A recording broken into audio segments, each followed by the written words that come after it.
Hey everyone, and welcome to a deep dive into a topic that's absolutely blowing my mind lately.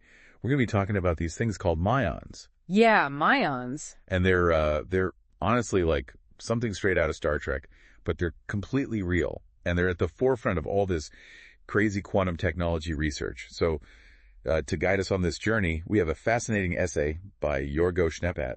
It's called Muonen, Neue Perspektiven in der Quantentechnologie. Which basically translates to Muons, new perspectives in quantum technology. Right. Okay, so let's start with the basics. When I hear muon, I kind of think of like a muon laser or something from science fiction. So what exactly are these things? Well, in the simplest terms, muons are these subatomic particles, kind of like electrons, but much heavier. About 200 times heavier, actually. Wow, that's pretty hefty for something so tiny. Yeah, and like electrons, they have a negative charge and belong to this family of particles called leptons, which also includes electrons and neutrinos. Okay, so these heavy electrons, where did they even come from? So get this. Muons were actually discovered totally by accident back in 1936. Scientists were studying cosmic rays, those high-energy particles raining down on us from space, and boom, they found this particle no one was expecting. A total surprise. It was such a shock that the physicist Isidor Isaac Rabi famously said, "Who ordered that?" Huh. I love that quote. Uh-huh. So we have these surprise particles raining down from space. They're heavier than electrons. What makes them so special? Why should we care about muons? Well, one of the main reasons is that muons play a crucial role in particle physics. Yeah. They help us understand the fundamental forces and interactions that govern the universe. Like how particles interact and behave. Right. But what really sets muons apart is their lifespan. Lifespan. For a subatomic particle, it's not like they're planning for retirement or anything. Aha, exactly. But seriously, muons are unstable particles. That means they decay after a certain amount of time. Right. But compared to other unstable particles, muons live relatively long lives. About 2.2 microseconds. 2.2 microseconds. That doesn't sound like much. But I guess in the subatomic world, that's pretty long. Oh, it is practically an eternity for something that small. And here's where it gets even more mind-blowing. When muons travel at speeds close to the speed of light, which they often do, their lifespan actually increases. What? Really? Yeah. How is that even possible? It's because of Einstein's theory of relativity. You see, time dilation is a real thing, and it affects particles moving at those speeds. So time actually slows down for them. Precisely, and this has been confirmed through experiments. That's just wild. Okay, so we've got these speedy, time-bending particles. Yeah. But how are they actually being used in quantum technology? Well, one of the most exciting areas is in material analysis. There's this technique called muon spin resonance, or MECASAR for short, and it uses muons as these super sensitive Probes, like little spies. Kind of. Imagine you want to study the internal structure or properties of a material at the atomic level. Well, you can use ECASAR to implant muons into the material. Okay. And then you observe how their spin changes over time. Right. Each muon has this property called spin, which acts like a tiny compass. Oh, I see. And by analyzing these changes in spin, scientists can get incredible information about the material. Like what kind of information? Well, we're talking about mapping magnetic fields, understanding the behavior of electrons, even uncovering hidden phases of matter, things we couldn't see before. Wow, so it's like getting this high-resolution scan of the material, but at a super tiny scale. Exactly. And this technique is especially powerful for studying things like superconductors. Superconductors, those are the materials that can conduct electricity with zero resistance, right? You got it. They have the potential to revolutionize so many technologies like lossless power transmission, super fast computers. The possibilities are endless. Yeah, that's some serious sci-fi stuff. Yeah. So MECASAR is helping us understand how superconductivity works at a fundamental level. It's revealing these subtle changes in the material's electronic structure that are key to this phenomenon. This is amazing. It sounds like MECASAR is unlocking secrets that were previously hidden from us. It really is. And this is just one example of how muons are being harnessed in the world of quantum technology. There's so much more to explore. Well, I'm definitely hooked. Let's dive deeper into the amazing world of muons after a quick break. We'll be right back. Welcome back. We're diving deep into the world of muons, these tiny particles that are making a huge impact in quantum technology. Yeah, and believe it or not, we've only just scratched the surface. Remember how we talked about muons being able to pass through materials? Oh yeah, like they're kind of ghostly in a way. Exactly. Well, it turns out that this property makes them incredibly useful for imaging. Imaging? You mean like taking pictures with muons? Sort of. There's this technique called muon tomography. Muon tomography. It's like an X-ray, but with muons instead of photons. So instead of light, we're using these heavy electrons to see through stuff. Precisely. Yeah. And it's way more powerful than traditional X-rays because muons are much heavier. They can penetrate much denser materials. Like how dense are we talking? Think meters of solid rock layers of concrete, even the heart of a nuclear reactor. Whoa, that's insane. So we can use this to like map out the inside of a volcano without having to dig into it. Exactly. Volcanologists are already using muon tomography to study the internal structure of volcanoes.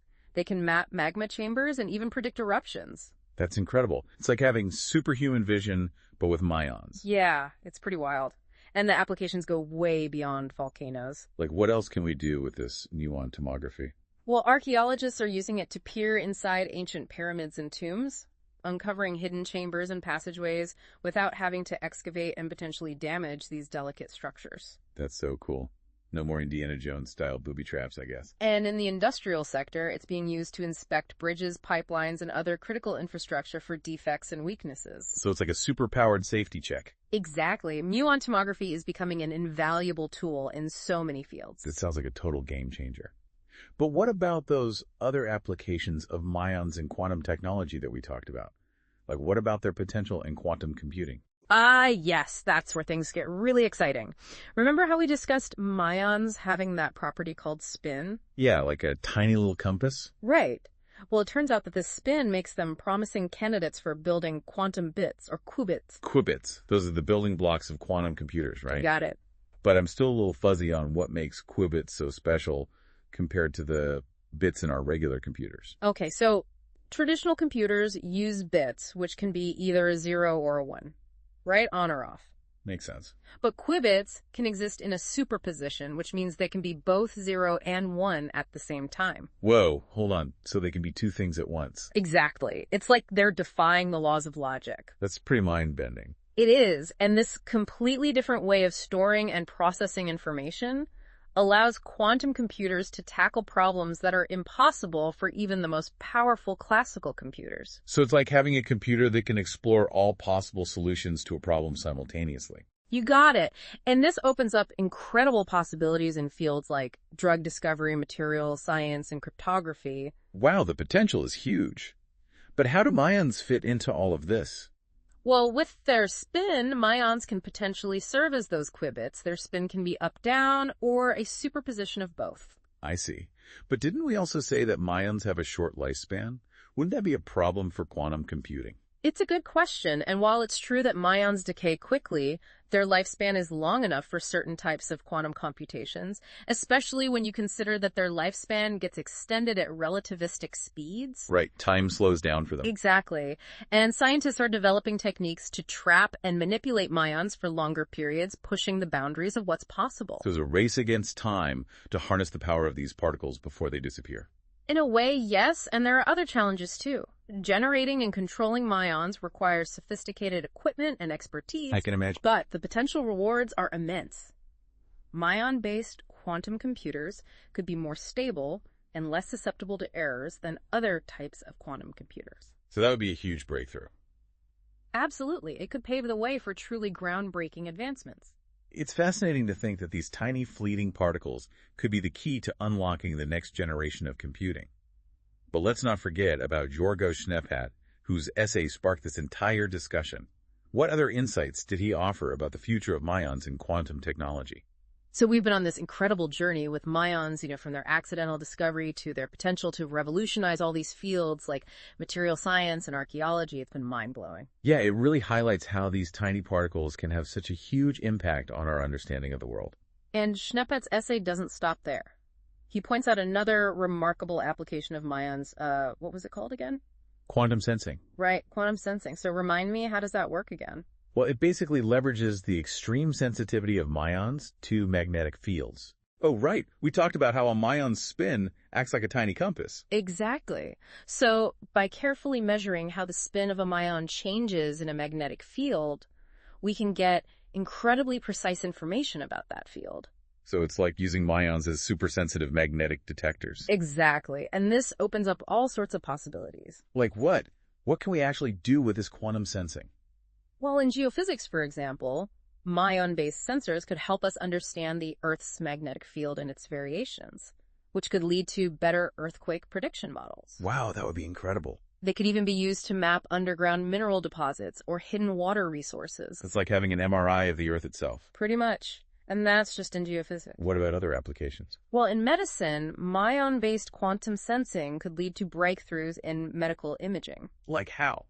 Imagine being able to detect the minute magnetic signals from the brain or heart, providing far more detail than current imaging techniques. That would be a game changer for diagnostics. Absolutely. And then there's fundamental research. Physicists are using muons to search for new particles and forces beyond the standard model of particle physics. They could even help us unravel the mysteries of dark matter and dark energy. So from the smallest particles to the largest mysteries of the universe, muons are playing a crucial role. It's really quite remarkable how these particles that were once an unexpected surprise have become such powerful tools for scientific exploration. It really makes you appreciate the power of curiosity and ingenuity. Yeah. These scientists constantly pushing the boundaries of what we know and what we can do. Absolutely. Schneppat's essay is a testament to that. It paints a really exciting picture of how muons could shape the future of quantum technology. Well, it's been an incredible deep dive. I feel like I've learned so much about these amazing particles, so thank you for that. My pleasure. And of course, thanks to Yorgo Schneppat for inspiring this whole discussion. And to our listeners out there, if you're ever feeling lost in the vastness of the cosmos, just remember the humble Myonia zooming through time and space, pushing the boundaries of our understanding and shaping the future of science. It's a pretty inspiring thought. Until next time, keep exploring.